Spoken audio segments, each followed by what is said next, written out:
नमस्कार, मेरा नाम विश्वजीत कुमार है और आप देख रहे हैं दी सच पत्र। बिहार में छात्र आंदोलन के बाद सियासत तेजी से गर्मा गई है। 25 जुलाई के बिहार बंद में शामिल जनशक्ति जनता दल के प्रमुख और पूर्व मंत्री तेज प्रताप यादव को गिरफ्तार कर 14 दिन की न्यायिक हिरासत में बेऊर जेल भेज दिया गया है। उनके वकील का कहना है कि गिरफ्तारी के बाद हत्या की कोशिश की धारा लगाई गई है, जबकि एक एफआईआर की कॉपी तक उन्हें नहीं दी गई है। दूसरी तरफ नेता प्रतिपक्ष तेजस्वी यादव अपने बड़े भाई के समर्थन में सामने आए हैं और सरकार पर आंदोलन में शामिल छात्रों और नेताओं के खिलाफ कार्रवाई का आरोप लगाया है। ये घटनाक्रम ऐसे समय में हो रहे हैं जब 30 जुलाई को पटना की बांकीपुर विधानसभा सीट पर उपचुनाव होना है। भाजपा के पुराने गढ़ माने जाने वाले बांकीपुर में जनसुराज के संस्थापक प्रशांत किशोर खुद मैदान में हैं, जो पिछली बार विधानसभा के चुनाव में एक भी सीट हासिल नहीं कर पाए थे।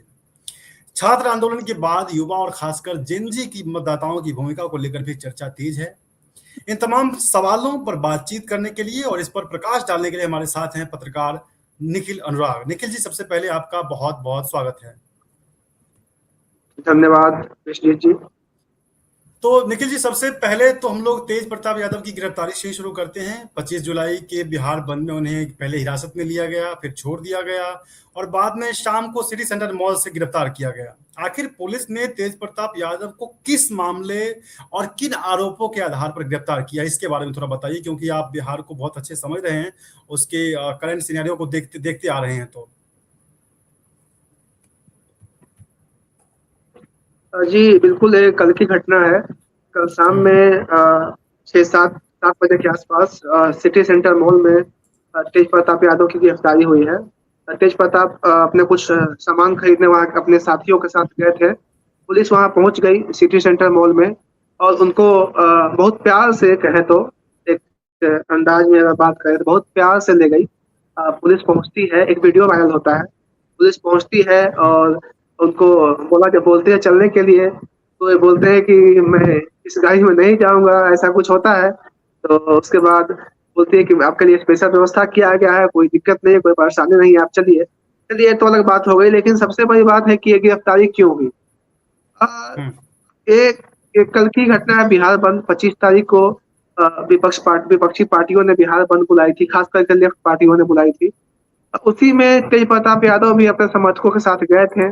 उन्होंने अपने समर्थकों को संबोधित किया और उन पे आरोप है कि आपके समर्थन के बाद, यानी कि आप जो जनता को संबोधन किए, संबोधन के बाद वहां पे हिंसा बढ़ गई और हिंसा बढ़ने के बाद पुलिस उन पे एक आरोप लगाती है और उनको गिरफ्तार करती है, यानी कि हिंसा भड़काने का आरोप है उनके ऊपर।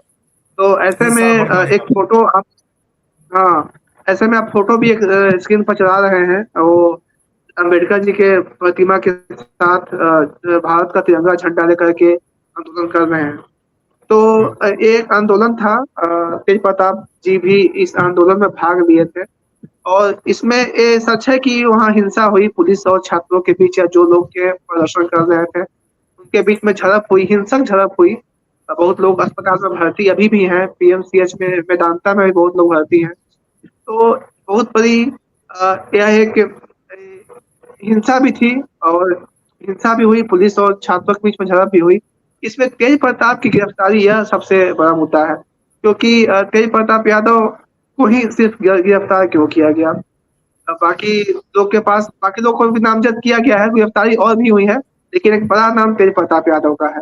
तो यह इसके बिल्कुल बिल्कुल नहीं, बात वो ठीक है, लेकिन मेरा सवाल ये है कि जो प्रदर्शन के दौरान पुलिसकर्मी घायल होने की जो बात आई, आप भी कह रहे हैं कि ऐसा हुआ भी है, लेकिन तेज प्रताप के जो वकील हैं उनका दावा है कि उनके खिलाफ हत्या की कोशिश की धारा लगाई गई है। तो क्या ऐसा कोई डेटा, जानकारी आपके पास है जिसमें, और ये खिलाफ जो जिनके खिलाफ जो एफआईआर हुआ है, ये कितनी गंभीर ये मामला है, इसके बारे में थोड़ा बताएं। बिल्कुल, हत्या के आरोपी बनाया गया है तेज प्रताप के ऊपर। ये बहुत बड़ा चार्ज है। इसकी सत्यता क्या है, ये तो जांच का विषय है। लेकिन तेज प्रताप यादव को अगर आप फोटो में भी देखें और बाकी अगर आप ग्राउंड पे जो लोग थे उनका भी यही मानना था कि तेज प्रताप यादव एक आंदोलन कर रहे थे। हो सकता है हिंसा हुई, और सच्चाई भी है, हिंसा हुई है, लेकिन ऐसे में तेज प्रताप यादव को ही एक पक्ष बना लेना तो ये तो मुझे लगता है किसी मायने में सही नहीं है। इसकी पहले सत्यता से जाँच होनी चाहिए। न्यायिक हम्म, हिरासत में 14 दिनों के लिए भेज दिया गया है और वे बेऊर जेल में रहेंगे। अगर पुलिस को लगती है या सरकार को लगती है कि तेज प्रताप यादव वाक़ई में गुनहगार है, तो इसके ऊपर स्पीड ट्रायल करना चाहिए बहुत तेज़ी से। 14 दिन का न्यायिक हिरासत बहुत ज़्यादा होता है, 2-3 दिन 4 दिन बहुत था। इसमें जाँच कर करके इसको जल्दी से इसका समाधान होना चाहिए, क्योंकि ये एक राजनीतिक मामला बन जाएगा फिर, क्योंकि तेज प्रताप यादव एक राजनीतिक पार्टी से है, इनकी अपनी पार्टी है और एक राजनीतिक मुद्दा बन जाएगा। और ऐसा नहीं होना चाहिए कि प्रदर्शन में एक राजनीतिक पार्टी के व्यक्ति को गिरफ्तार सिर्फ बिना ठोस सबूत के कर देना उचित नहीं है। अगर सबूत है तो इसके जल्द से जल्द ट्रायल करना चाहिए। 14 दिन की बिल्कुल। न्यायिक हिरासत बहुत ज़्यादा होता है, इसको कम करना चाहिए था। अच्छा, हम लोग चूंकि पहले भी चर्चा कर चुके हैं, भरत तिवारी हत्याकांड पे कर चुके हैं, और उसमें पुलिस की जो जवाबदेही थी, पुलिस की जो भूमिका थी, उस पर बहुत सारे सवाल खड़े हुए थे, और आपने भी इस बारे में इस तरह में बात की थी कि भले ही वो क्राइम किया था, लेकिन पहला मामला जो है सीधे सीधे हत्या कर देने का, जो हम लोग इस पर चर्चा कर भी रहे थे, इस मामले में भी पुलिस के उस उन एक्टिविटीज पर सवाल खड़े होते हैं, क्योंकि तेज प्रताप के वकील का दावा है कि अब तक, मतलब कि जब उनकी गिरफ्तारी हुई या उसके बाद जो है, पुलिस ने उनके घर वालों को इन्फॉर्म नहीं किया, एफआईआर की कॉपी हमें नहीं दी गई। तो इन तरह के सवाल जो है, और साथ में गिरफ्तारी प्रक्रिया को लेकर भी सवाल खड़े हो रहे हैं। तो इस पे आप इसको कैसे देख रहे हैं आप? बिल्कुल, एक प्रक्रिया जिस तरीके से एक नॉर्म्स है उसको पालन करना चाहिए था पुलिस को। उनके हम्म, परिवारजनों को, अगर परिवारजन सामने आकर के आरोप लगाते हैं, जैसे कि आज प्रेस कॉन्फ्रेंस मीडिया से बात करते हुए तेजस्वी यादव, उनके जो छोटे भाई हैं, साथ में राबड़ी देवी जी भी थी, उन्होंने पुलिस के ऊपर ही आरोप लगाया है, सरकार के ऊपर आरोप लगाया है। तो ऐसा कहा जा रहा है कि परिवार को इसकी सूचना नहीं दी गई थी, तो ये सरासर गलत है। हम्म, अगर आप उसकी गिरफ्तार करते हैं और वो कुछ एक साधारण व्यक्ति नहीं थे और पूर्व मुख्यमंत्री, उनके माता पिता दोनों मुख्यमंत्री रह चुके हैं, उनके पुत्र हैं, तो ऐसे में उनको यह जानकारी देनी चाहिए थी पुलिस को कि इस कारण से इनको गिरफ्तार किया गया है। तो जिस तरीके से आज प्रेस कॉन्फ्रेंस भी हुआ, तेजस्वी यादव ने मोर्चा संभाला अपनी ओर से, और मुझे लगता है कि यह धीरे धीरे ये मुद्दा पॉलिटिकल होते जा रहा है, और होगा क्योंकि बहुत बड़ा परिवार का एक व्यक्ति की गिरफ्तारी हुई है, लालू यादव परिवार बिल्कुल जो बिल्कुल, इस पे तो हम लोग चर्चा करेंगे ही, परिवार के एंगल से चर्चा हम लोग करेंगे, बिल्कुल करेंगे। मैं चाहता हूं कि इसे अब एक ऐसे दृष्टिकोण से देखा जाए, दर्शक भी एक नए नजरिए से देखें इस पूरी घटनाक्रम को, क्योंकि तेज प्रताप की गिरफ्तारी जो है को हम सिर्फ कानून व्यवस्था की कार्रवाई के तौर पर नहीं देख सकते, सिर्फ इतना ही नहीं देख सकते, क्योंकि इसका एक राजनीतिक टाइमिंग भी बहुत इंपॉर्टेंट है, क्योंकि गिरफ्तारी छात्र आंदोलन और बिहार बंद के तुरंत बाद हुई, और कुछ ही दिनों में बांकीपुर में मतदान भी होना है।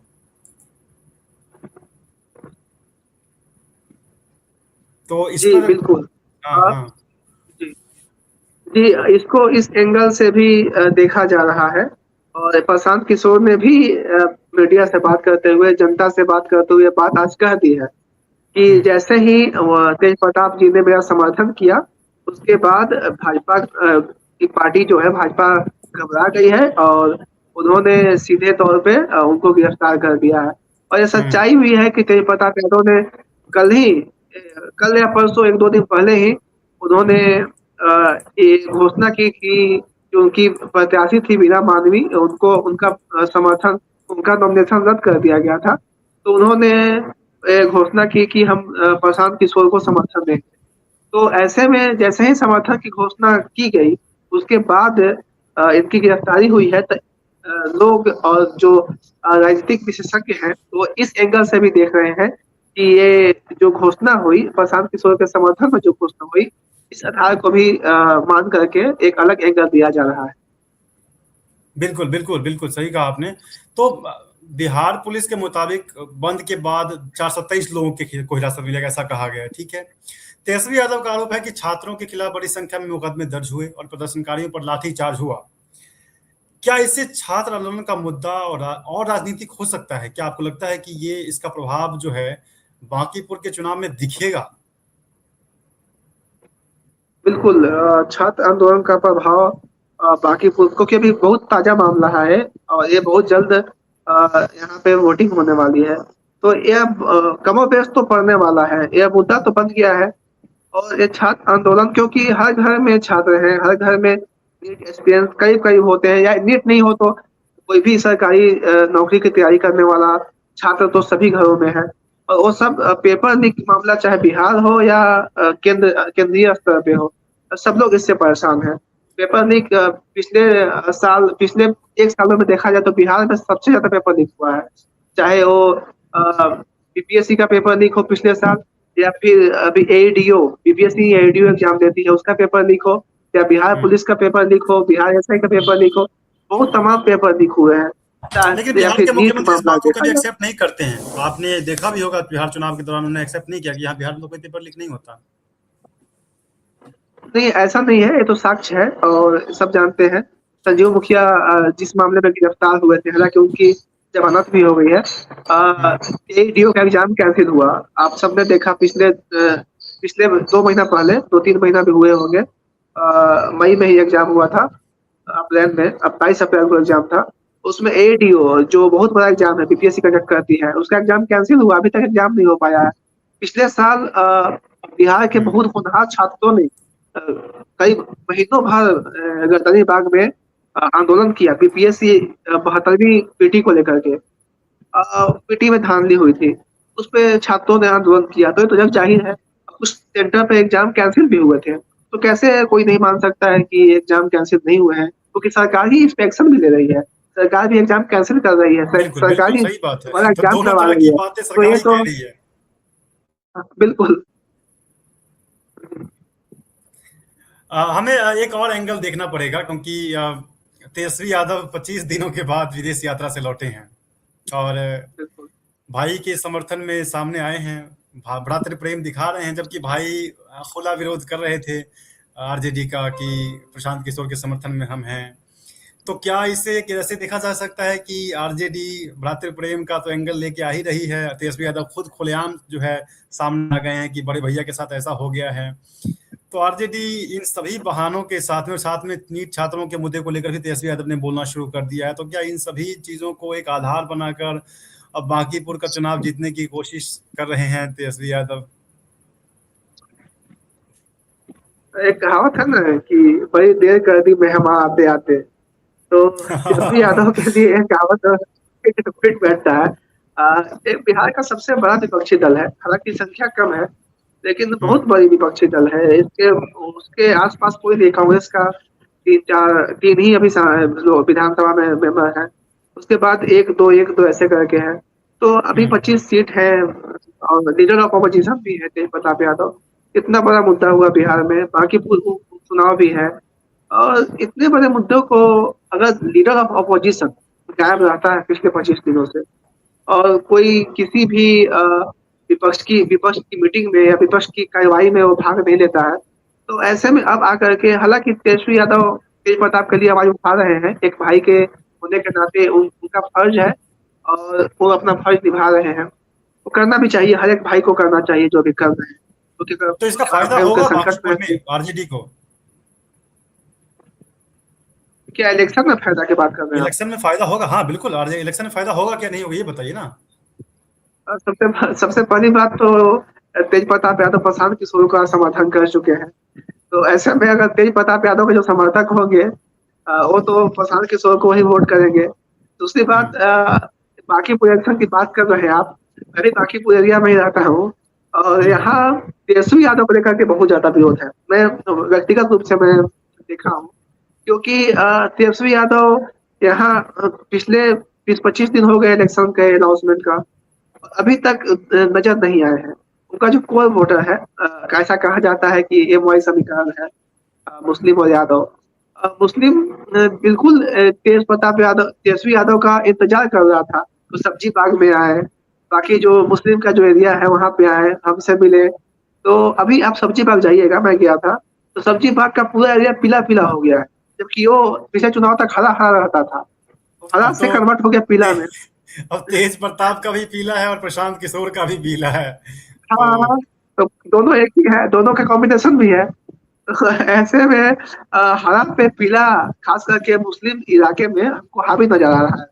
पता नहीं, अगर तेजस्वी यादव रोड शो कर देते हैं आने वाले 2 दिनों में, अगर रोड शो कर देते हैं, तो हो सकता है कि फिर ये परिवर्तन हो सकता है।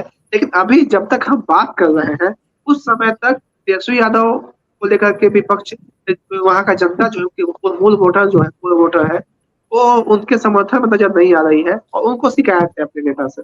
भाजपा कैंडिडेट को आप जब देखते हैं, एक तो आपने पूरा मामला देख ही लिया किस तरह से कैंडिडेट बदले गए और बीच में छोड़कर एक कैंडिडेट भाग गया। लेकिन जो उसके प्रचार के लिए जो लिस्ट सामने आई, वो लिस्ट 40-50 लोगों की जो लिस्ट आई, उसको आप देखिएगा तो ऐसा लगता है जैसे पूरे बिहार में प्रचार करना है और इस बार चुनाव जीत लेना है, मुख्यमंत्री बना लेना है अपना। खैर उनका मुख्यमंत्री पहले से भी है। तो एक एक इस तरह से नहीं लग रहा है कि ये अब नाक की लड़ाई हो गई बीजेपी के लिए, कि जहां से जो भाजपा के राष्ट्रीय अध्यक्ष हैं वो चुनाव जीतते रहे, उनके पिताजी पहले चुनाव जीतते रहे, उसके बाद उनके हाथ में आया, और एक लंबा इतिहास रहा है भाजपा के लिए इस जगह पे। तो नाक की लड़ाई लग रही है ना, कि अब मुश्किल तो नहीं है उनके लिए। बिल्कुल, ये भाजपा का ट्रेडिशनल सीट है भाई। जैसे कि ऐसा कहा जाता है कि लखनऊ लखनऊ भाजपा का ट्रेडिशनल सीट है, लखनऊ में कोई किसी को नहीं हरा सकता है ना। जो गांधीनगर है वो भाजपा का ट्रेडिशनल सीट है। बनारस, यहाँ हमेशा पिछले 25-30 सालों से एक ही पार्टियां जीतती आई है। वैसे बांकीपुर है, तो बिल्कुल अगर ये सीट हार जाती है भाजपा, तो उनकी तो बिल्कुल एक नाक की लड़ाई है। क्योंकि यहाँ तो भाजपा का सबसे जो सर्वोच्च नेता है, अभी अगर भाजपा संगठन की बात किया जाए तो सर्वोच्च नेता नितिन नवीन है। अगर बिल्कुल। उनकी सीट हार जाती है, 12 सालों से भाजपा सत्ता में है, और सत्ता में रहने के बावजूद पार्टी का सबसे बड़ा व्यक्ति हार जाता है, तो कितनी बड़ी उनकी एक बेइज्जती ही कर सकते हैं। एक उनका ऐसा मालूम पूरा देश में एक मैसेज जाएगा कि अब भाजपा का जो संगठन का सबसे बड़ा व्यक्ति है, सबसे महत्वपूर्ण व्यक्ति है, वो अपनी सीट हार जाता है।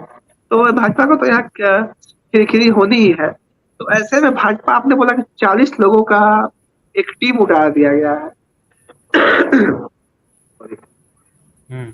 40 लोगों का एक टीम उतार दिया गया है। इसको हम दो एंगल से इसका हम डिस्क्राइब करेंगे। पहली बात की, एक राष्ट्रीय पार्टी है भाजपा। हम टेक्निकली बात करेंगे, राष्ट्रीय पार्टी है, इसको अधिकार है कि 40 लोगों का ये मेंबर्स 40 मेंबर्स का ये लिस्ट जारी कर सकता है। कोई भी राष्ट्रीय पार्टी अपने 40 मुख्य जो प्रचारक है उनका लिस्ट जारी कर सकते हैं। उनको जो चुनाव आयोग से सुविधा मिलता है मिलेगी। इसलिए टेक्निकली भाजपा ने 40 लोगों का अपने अकॉर्डिंग टू चुनाव आयोग इलेक्शन कमीशन, उन्होंने अपने 40 लोगों का लिस्ट सौंप दिया है।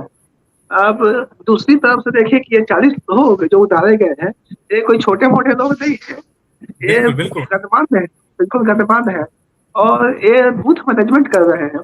तो बिल्कुल ये प्रशांत किशोर के आने के बाद ये हाई प्रोफाइल सीट हो गया है, और ऐसे में भाजपा के लिए नाक की लड़ाई है, और भाजपा नाक रगड़ रही है यहाँ पे जीतने के लिए। क्योंकि अभी ग्राउंड का भी रिपोर्ट मैं देखते रहता हूँ, तो ये कोई साधारण राय नहीं है कि 80% जब नितिन नवीन के पिताजी का देहांत हुआ था, नवीन किशोर सिन्हा का, 2006 में जब बाई इलेक्शन हुआ था, तो उस समय भाजपा 75% से ऊपर वोट लाई थी। उसके बाद 55, 60, 65 जो भी इलेक्शन हुए हैं, तो 50 से तो ऊपर ही वोट रहे हैं भाजपा के, 50 से तो कम कभी हुए नहीं है। ऐसे में अगर भाजपा जीत भी जाती है मान लिया समय के लिए, और सीट उनकी वोट परसेंट 50 से कम आ जाती है, तो भाजपा का राष्ट्रीय अध्यक्ष जो है नितिन नवीन जी, उनके रहते हुए, वो सर्वोच्च नेता है, उनके रहते हुए अगर 50% से कम वोट हो जाए, मतलब जीत भी जाए, तो ये भी एक नाक की लड़ाई है। क्योंकि तो वोट परसेंट को भी मैनेज करना भाजपा के लिए एक बहुत बड़ा जिम्मेवारी है। और ये भाजपा अपना वोट परसेंट को भी मैनेज करना चाहती है, इतना तो चाहती है, लेकिन तो 50% से ऊपर वोट भी लाना चाहती है। ऐसे में ये भाजपा के लिए कोई नीरज सिन्हा का लड़ाई नहीं है। नीरज सिन्हा तो एक आम कार्यकर्ता है और प्रखंड लेवल के बूथ कार्यकर्ता थे। तो ये लड़ाई नितिन नवीन की है। ये लड़ाई भाजपा के सर्वोच्च नेता जो है, 2-4 ऊपर के, उनकी नाक की लड़ाई है। यहाँ बिहार के मुख्यमंत्री के लिए नाक की लड़ाई है। बिहार के संगठन, जो भी भाजपा सबसे बड़ा संगठन है बिहार में, उनके लिए नाक की लड़ाई है। ये कोई छोटी मोटी लड़ाई नहीं है। नीरज सिन्हा वर्सेज प्रशांत किशोर नहीं है, ये प्रशांत किशोर वर्सेज ऑल बिहार है, ऑल बीजेपी है। बिल्कुल बिल्कुल सही बात है। हमें उस एंगल पे, चूंकि हम शुरू में उस पर बात कर रहे थे, युवाओं के एंगल पे बात कर रहे थे, तो मैं थोड़ा वहाँ के जो डेटा है उस पर बात करते हैं। क्योंकि बांकीपुर में तकरीबन 3,79,000 के आसपास टोटल मतदाता हैं, और 1.2 से 1.35 यानी कि 1 लाख से ज्यादा जो है, 1.5 लाख के आसपास जो मतदाता हैं वो 18 से 29 साल के बीच के हैं। तो और जो जिस इलाके में वो पढ़ता है वहाँ पे विश्वविद्यालय है, कॉलेज है, कोचिंग संस्थान हैं और बड़ी छात्र आबादी उस एरिया में रहती है। और जो आंदोलन हुआ है, क्या आपको लगता है कि एक बृहद प्रभाव दिखाएगा? क्योंकि ये बहुत जरूरी है इस पर बात करना, इसको इग्नोर नहीं कर सकते हैं। बिल्कुल, आपने सही कहा। बांकीपुर इलाका बहुत पॉश इलाका है। ये पटना का हार्ट कहा जाता है, पटना का धड़कन है। गांधी मैदान का इलाका, स्टेशन का इलाका, कबीरगैया का इलाका, कुछ बोरिंग रोड का इलाका और पूर्वी गांधी मैदान के पूर्वी इलाका जो कोचिंग संस्थान जहाँ वहाँ है, वहाँ पीएमसीएच के रास्ते का जो इलाका है, छज्जू बाग का इलाका है, सब्जी बाग का इलाका है, साथ साथ बांकीपुर का जो इलाका है, उसके साथ साथ मंदिरी मंदिरी जो एक बहुत फेमस इलाका है, वहाँ भी ये बांकीपुर लोक विधानसभा का ही सीट है। तो ये बिल्कुल पॉश इलाका है। यहाँ पे छात्र, बाहरी छात्र भी हैं और यहाँ का जो वोटर है वो भी छात्र है। यहाँ कोचिंग संस्थान है, यूनिवर्सिटी है, कॉलेजेस हैं। तो ऐसे में यह पढ़े लिखे लोगों का इलाका है। यहाँ का साक्षरता बहुत ज्यादा है। और जहाँ तक यह आंदोलन है, यह आंदोलन भी छात्रों का था। जो छात्र अभी प्रदर्शन कर रहे थे, पढ़ने वाले छात्र थे, कॉलेज के छात्र थे, स्कूल के छात्र थे, एक्सपीरियंस थे। ऐसे में प्रभाव तो पड़ना बिल्कुल लाजमी, मुझे लगता है बिल्कुल प्रभाव पड़ेंगे। और जो अभी आप तस्वीर दिखा भी रहे हैं लाठीचार्ज के, तो ऐसे में बहुत ये हाल फिलहाल की घटना हो जाएगी वोटिंग के दिन। जब वोटिंग होगी उस समय 4-5 दिन ही बीते होंगे ये घटना के, तो सबके लिए ये नया मामला होगा, दिमाग पे वो मामला घूम रहा होगा। ऐसे में एक समय के लिए बिल्कुल ये आप सही कर रहे हैं कि असर तो डालेगा, मुझे भी लगता है कि ये असर डालने वाला है। क्योंकि होता क्या ना कि हमारे दिमाग में ये बात, अगर 1 महीने बाद चुनाव होती तो शायद मामला बदल सकता था, लेकिन 4-5 दिनों के बाद ही चुनाव है, तो ऐसे में सवाल तो ऐसे बहुत लाजमी हो जाता है कि युवाओं का रुख किस तरफ रहेगा। और चूंकि युवाओं में प्रशांत किशोर जितना प्रचलित हैं, मतलब भले ही उनको वोट कम मिला हो, लेकिन प्रचलित तो वो हैं। तो एक एक नया दृष्टिकोण है इस मामले में कि भाई युवा जिस तरफ रुख कर लेते हैं वो उस तरफ मामला बदल जाता है। बिल्कुल। और प्रशांत किशोर नया भले हैं बांकीपुर के लिए, लेकिन बिहार के लोग उनको जानते हैं और उनके कार्यों को भी जानते हैं। प्रशांत किशोर बोलना भी जानते हैं और प्रशांत किशोर जमीन पर लड़ना भी जानते हैं, क्योंकि पिछले बिल्कुल 2022 से काम कर रहे हैं। जब उन्होंने टीएमसी का जो कार्यभार संभाला था, उसके बाद उन्होंने इस्तीफा दिया था। उसके बाद वो किसी पार्टी का चुनाव संगठन में काम नहीं किए, वो सीधे अपने एक संगठन बनाए। उसके बाद वो बिहार के गांव में घूम रहे हैं, तो उनको ग्राउंड रिपोर्ट्स भी मालूम है, उनको कैसे चुनाव लड़ा जाता है। तो पिछले 15-20 सालों से वो काम भी करते आए हैं और वो अभी जमीन पर काम भी कर रहे हैं। तो नेता के बिल्कुल रूप में, एक एक्टिविस्ट के रूप में कह सकते हैं, एक पॉलिटिकल एडवाइजर के रूप में, और एक मीडिया, एक जो स्ट्रेटजी करता होता है, जो पॉलिटिकल स्ट्रेटजी बनाता है, उसके रूप में भी काम कर चुके हैं। तो इनके लिए कुछ नया नहीं है। ये सब जानते हैं। ये जानते हैं कि वोट को कन्वर्ट कैसे करना है, कब किस मुद्दा को उठाना है। अब देखना होगा कि बांकीपुर की जनता इनको कितना समर्थन करती है, क्योंकि एक ट्रेडिशनल सीट है। ऐसा कहा जाता है कि भाजपा जिसको भी उतार दे, कैसे भी कार्यकर्ता को उतार दे, यहाँ के लोग भाजपा को सपोर्ट करते हैं। तो एक लिटमस टेस्ट होगा यहाँ की जनता के लिए भी, और प्रशांत किशोर के लिए भी, और भाजपा के लिए भी एक लिटमस टेस्ट साबित होगा। और इसका परिणाम आने के बाद मालूम चलेगा कि कितना प्रशांत किशोर सफल हुआ। बिल्कुल। और चूंकि आप कि मुझे लगता है कि नवंबर में चुनाव हुआ तो 6 महीने ज्यादा हो ही चुका है कि आपकी सरकार को बने हुए, तो सब उसका जवाब भी आपको वहां मिल जाएगा। और हमें लगता है कि प्रशांत किशोर की तरफ हमें थोड़ा शिफ्ट करना चाहिए। प्रशांत किशोर ने जो आज प्रेस कॉन्फ्रेंस किया वो बहुत इंटरेस्टिंग था, उस पर हमें बात करना पड़ेगा। प्रशांत किशोर ने आरोप लगाया है कि जिला प्रशासन के जरिए उनके कार्यकर्ताओं को परेशान किया जा रहा है और जीविका दीदियों का इस्तेमाल चुनाव प्रचार में किया जा रहा है। यानी पटना जिला प्रशासन के आधिकारिक सोशल मीडिया पोस्ट में मतदाता जागरूकता अभियान की तस्वीर के पीछे भाजपा का झंडा दिखाई देने और बाद में पोस्ट हटाए जाने की बात भी सामने आई। इस विवाद को आप कितना गंभीरता से देखते हैं और कितना गंभीर रूप से देखते हैं? क्योंकि ये निष्पक्षता की बात है, ये लोकतंत्र की बात है, ये चुनाव की बात है, जहाँ पर जो चुनाव करवा रहा है, जो चुनाव में हिस्सेदारी कर रहा है, वो सबकी भूमिका है। तो इसको आप कैसे दे रहे हैं? कितना गंभीरता से देख रहे हैं आप इसको? बिल्कुल विस्तृत जी, आपको याद होगा विधानसभा का जब चुनाव थे नवंबर में, उस हुँ। समय भी आरोप लगे थे। हुँ, हुँ, विपक्षी हुँ। पार्टियां में सब में खास करके प्रशांत किशोर आरजेडी में लगाई थी कि जीविका दीदी लोग वोटिंग करवा रहे हैं बैठ करके, ऐसे आरोप लगे थे। आज भी वही आरोप है। तो ये कोई नया नहीं है हम लोग के लिए। हम लोग जैसे कि ग्राउंड में रहते हैं, आप भी रिपोर्ट करते हैं, आप भी इसको बहुत नजदीक से देख रहे हैं। तो ये कोई नया आरोप नहीं है। सत्ता पार्टी ये कोई किसी छुपा नहीं है कि सत्ता पार्टी तंत्रों का थोड़ा बहुत इस्तेमाल तो करती ही है। हुँ। चाहे किसी भी सरकार की पार्टी क्यों ना हो, वो तो तंत्रों का इस्तेमाल करती है क्योंकि वो तंत्र में है। और जो सत्ता में होता है वो अपने जो उसके संसाधन होते हैं उसका भी इस्तेमाल करता है। ऐसे में जीविका दीदी ऐसा कर रही है, ये भाजपा का झंडा लेकर के। तो ये भी चुनाव आयोग को इसको देखना चाहिए कि ऐसा नहीं होना चाहिए।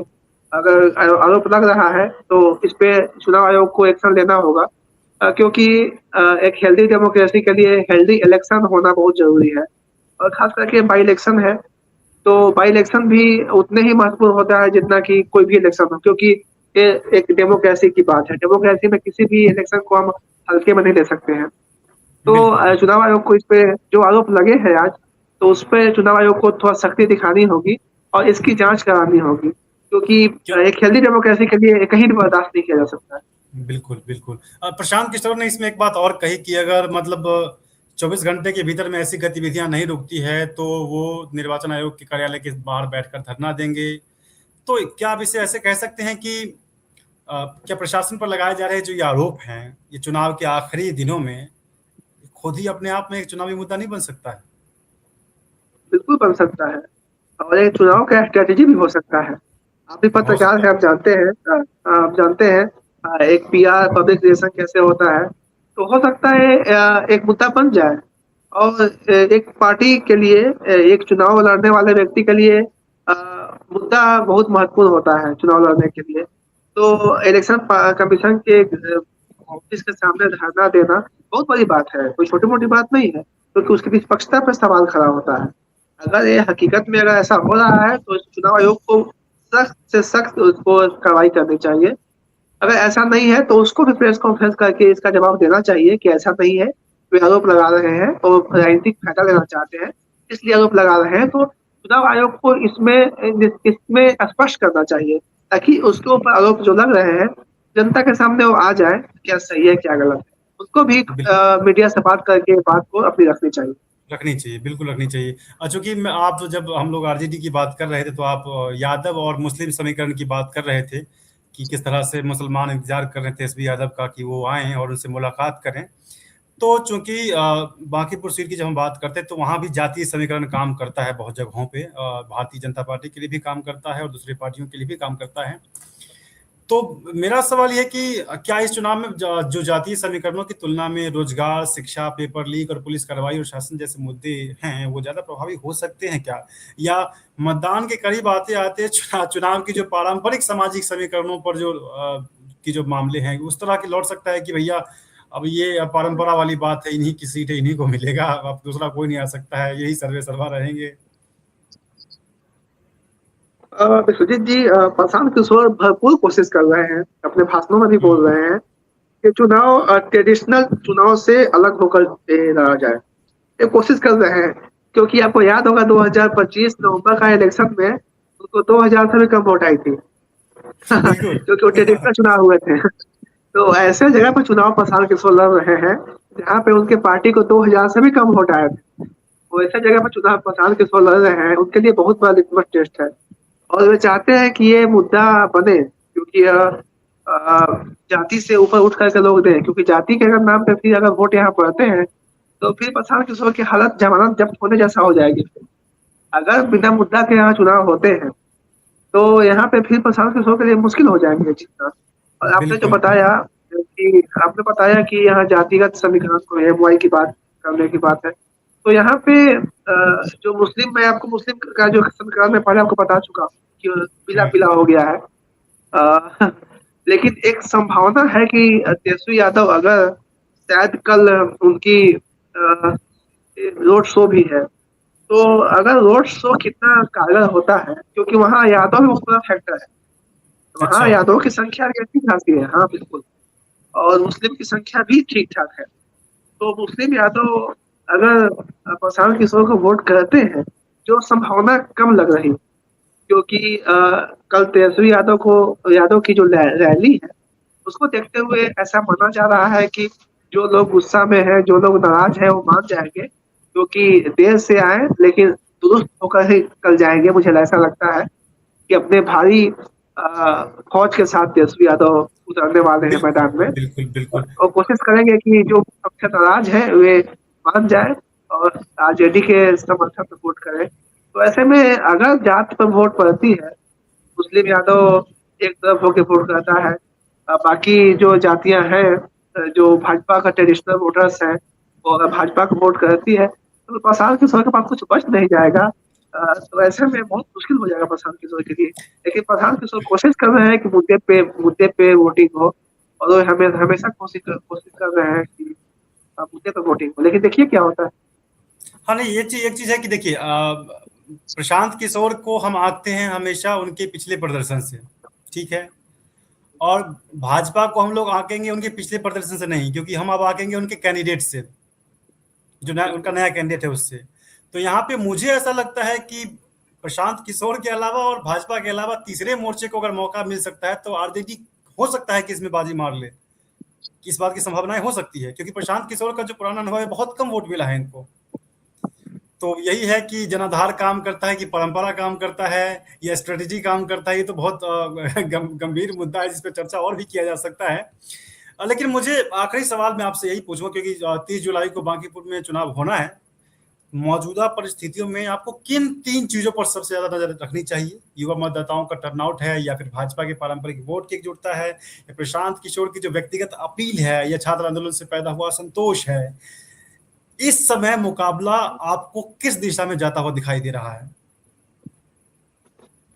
बिल्कुल, इस समय मुकाबला अगर आप अभी का पूछें, तो अभी मुझे बिल्कुल अभी हम मैं स्पष्ट नहीं कर सकता हूँ कि प्रशांत किशोर जीत रहे हैं, आरजेडी का जीत रहा है, या भाजपा अपना सीट निकाल रही है, क्योंकि अभी अभी तक अभी जब तक हम रिकॉर्ड कर रहे हैं, अभी मामला बहुत ही पेचीदा है, क्योंकि जनता अभी अपना पक्ष रख नहीं रही है। अगर मीडिया के कर्मी भी जा रहे हैं, तो वे लोग अपने खुलकर बात नहीं कर रहे हैं। वे भाजपा से गुस्सा भी है, लेकिन तो वोट भी ऐसा ट्रेडिशन भी है कि वो गुस्सा तो आते हैं, लेकिन अंत में वोट भाजपा को करते हैं, आरजेडी को ही करते हैं, जो आरजेडी का समर्थक होते हैं। तो ये प्रशांत किशोर के लिए नया जगह है, यहाँ या तो भाजपा का वोटर है, या तो कांग्रेस या आरजेडी का वोटर है। अब पीके का यहाँ वोटर नहीं है, पीके को सेंधमारी कर दी, सेंधमारी बिल्कुल करनी है बिल्कुल। भाजपा के वोटर में, सेंधमारी करनी है बहुत बड़ी संख्या में आरजेडी के वोटर, और सेंधमारी करनी है कांग्रेस के भी जो समर्थक है उनमें भी करनी है। तो कितना सेंधमारी कर सकते हैं वो महत्वपूर्ण है। तो अगर आपने बताया कि ये पिछला चुनाव जैसे चुनाव नहीं होगा, भाजपा, लेकिन मुझे लगता है कि अगर ये चुनाव भाजपा का जो ट्रेडिशन है, सॉरी बिहार का जो ट्रेडिशन है, उसमें अगर होगा, तो फिर भाजपा जीत जाएगी, क्योंकि बाकी पूर्व का इलेक्शन भाजपा के लिए बहुत आसान अभी लग रहा है। हम देखें, 65% वोट आया था नितिन नवीन, 63% वोट आया था नितिन नवीन जी को। अगर नितिन नवीन जी से अगर अभी 15% भी वोट कम कर दिया जाए, मान लीजिए कि 50%, 15% वोट अगर भाजपा का सरमाई कर रहे तो भाजपा का 48% वोट आता है, तो 48% में भी भाजपा जीत जाएगी। अगर 20% भी अगर सरमाई कर ले, तो 43-44% भाजपा के पास वोट बच जाएगा, तो उसमें भी कांटे की टक्कर रहेगी। अगर तो इसमें आरजेडी के साथ भी मुश्किल है। इसमें एक चीज हो सकता है कि आरजेडी के जो कैंडिडेट है, वे अगर हम कास्ट की बात करें, तो वे बनिया समुदाय से आती है, वैश्य समुदाय से आती है, तो वैश्य भाजपा का ट्रेडिशनल वोटर माना जाता है।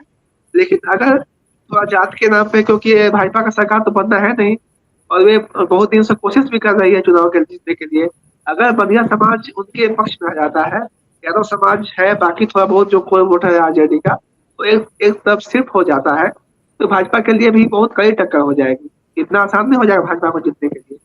तो ऐसा बिल्कुल है कि बिल्कुल। कितना सेंधमारी कर सकते हैं प्रशांत किशोर, और कितना जातिगत समीकरण आरजेडी के पक्ष में आता है, और कितना वोट भाजपा का कट पाता है, इस आधार पर चुनाव का रिजल्ट आने वाला है। अभी देखा जाए तो अभी बहुत मुश्किल है किसी को खाना कि जीतने वाला है। लेकिन अगर आप एज की बात करें तो एज भाजपा के पक्ष में मुझे लगता है, क्योंकि ट्रेडिशनल सीट है और 63% पिछले बार आ रहा है इनका वोट।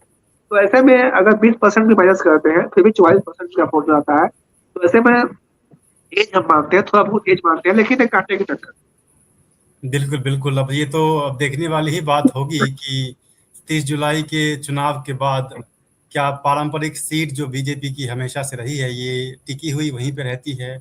या जिस तरह से जो पॉलिटिकल ड्रामा बीजेपी में सीट बँटवा मतलब मिलने को लेकर हुआ 2 बार 2 लोगों के साथ में, क्या उसका प्रभाव दिखता है? या फिर जो जातीय समीकरण काम करता है, या राजद जो अभी अचानक से 25 दिनों के बाद जो तेजस्वी यादव लौटे हैं विदेश यात्रा करके, तो उनके बातों में जो है वोटर्स आ रही है? या फिर एक इसे एक इस तरह से भी देख सकते हैं कि ये चुनाव के जो परिणाम हैं, ये 2030 में चुनाव जो होगा, उसके लिए एक प्रयोग की तरह होगा, क्योंकि यहाँ अगर उनका खाता खुलता है प्रशांत किशोर का, तो फिर उनके लिए रास्ते खुलने शुरू हो जाएंगे, और एक बार वो मतलब वहां तक बिल्कुल। पहुंच गए विधानसभा तक, फिर हम्म। एक चीज मैं ऐड करना चाहता हूँ, जी, जी। एक चीज मैं ऐड करना चाहता हूँ। ये चुनाव दो मायने में बहुत महत्वपूर्ण है, एक हम्म, भाजपा के लिए, एक विपक्षी पार्टियों के लिए, जिसमें प्रशांत किशोर भी आते हैं। भाजपा हम्म। के लिए यह महत्वपूर्ण इतना इसलिए क्यों है कि भाजपा के 6 महीनों के कामों का ये लिटमस टेस्ट होने वाला है। लिटमस टेस्ट, हाँ, लिटमस भाजपा ने छह टेस्ट। महीने में बिल्कुल बिल्कुल 6 महीने में कितना काम किया, जनता इनसे कितनी खुश है। खास करके 3 महीने का लिटमस टेस्ट है, क्योंकि नीतीश कुमार को अगर आप माइनस कर दें 3 महीने का, तो हम्म। ये सम्राट चौधरी का 3 महीने का लिटमस टेस्ट है। 6 महीने का भी हम नहीं कर सकते हैं, सिर्फ सम्राट चौधरी का लिटमस टेस्ट है। बिल्कुल। दूसरा बात, यह प्रशांत किशोर अगर यह चुनाव जीत जाते हैं तो आरजेडी के लिए लिटमस टेस्ट हो जाएगा कि विपक्ष में आरजेडी हावी रहता है कि प्रशांत किशोर हावी रहते हैं। मुझे लगता है कि अगर प्रशांत किशोर जीत जाते हैं तो ये विधानसभा में भी हावी रहेंगे और विपक्षी पार्टियों में भी हावी रहेंगे। तो यहाँ पे आरजेडी के लिए भी एक कश्मोकश हो जाएगा कि अगर प्रशांत किशोर को तो हराना ही हराना है, क्योंकि प्रमुख विपक्षी दल भले ही आरजेडी है, लेकिन अगर सदन में चल जाते हैं प्रशांत किशोर तो ये सादा मीडिया का आकर्षण, बिहार की जनता का आकर्षण अपनी ओर शिफ्ट कर लेंगे।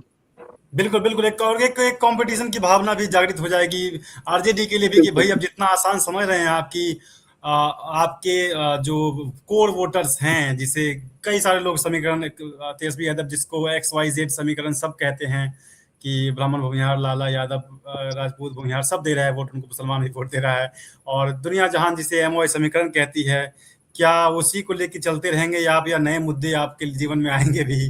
क्योंकि उनके कंपटीशन है, उनको नहीं दिख रहा है। भले अभी भी तो वो दूसरा सबसे बड़े दल के रूप में अभी भी है ही उस वहां पे, जहाँ पे एक मतलब बिल्कुल कि पार्टियों के रूप में देखें, जो समूह के रूप में देखें, विपक्ष के रूप में देखें, तो अभी भी बड़े हैं वो। प्रशांत किशोर अभी भी दूर दूर तक दिखाई नहीं ही दे रहे हैं। तो ये तो परिणाम ही बताएगा कि वो लिटमस पर जो रंग पर जो नींबू का रस पड़ा है, उसका रंग किस तरह से बदलेगा, ये तो वक्त ही बताएगा। तो इस पर हम लोग और भी चर्चा करेंगे चुनाव परिणाम के बाद, इसको एनालाइज करने की कोशिश करेंगे कि जो किस तरह से जो समीकरण थे, वो क्या जातीय समीकरण काम किया, पारंपरिक समीकरण काम किया, पार्टी काम किया, जो 40 नेताओं की लिस्ट बनी है वो काम किया, या तेजस्वी यादव का लौट आना काम किया, प्रशांत किशोर का जो है पिछले कई सालों का मेहनत जो घूम घूम कर प्रचार की, और साथ में बांकीपुर में अपनी पूरी टीम लगा दी, जिसमें भाजपा आरोप भी लगा रही है कि ये कहाँ से पैसे ला कितना खर्च कर रहे हैं। कौन जीत रहा है, ये तो चूंकि बिहार में ये बहुत तय कर पाना बहुत मुश्किल होता है कि कौन जीतेगा। सबको लग रहा था तेजस्वी सरकार बना रहे हैं, अचानक से देखा तो भैया बीजेपी की सरकार बन गई है। यही बात हुई थी 2020 के चुनाव में भी। तो बिहार, वो कहते एक बहुत बढ़िया डायलॉग है कि जब जब आपको लगता है कि आप बिहार को समझ चुके हैं, बिहार आपको झटका देता है। बांकीपुर का सीट भी इस बार आपको झटका दे सकता है। बहुत बहुत शुक्रिया निखिल जी, आपका, आपके वक्त के लिए। और इस वक्त रात के 11:30-12 बजे आप हमारे साथ में जुड़कर हम लोग ये रिकॉर्ड कर रहे हैं, क्योंकि मैं चाहता हूं कि दर्शकों को एक नया नजरिया मिले चुनाव को लेकर, और आप इसमें आपने बहुत बखूबी, बहुत बेहतर ढंग से एक्सप्लेन किया है। चाहे वो तेज प्रताप का एंगल हो, चाहे वो प्रशांत किशोर का एंगल हो, तेजस्वी यादव के लौटने का एंगल हो, जातीय समीकरण हो, और चुनाव किस तरफ जाएगा, इसके बारे में आपने बताया। बहुत बहुत शुक्रिया। फिर मिलेंगे आपसे, देखते रहें दी सच पत्र। धन्यवाद।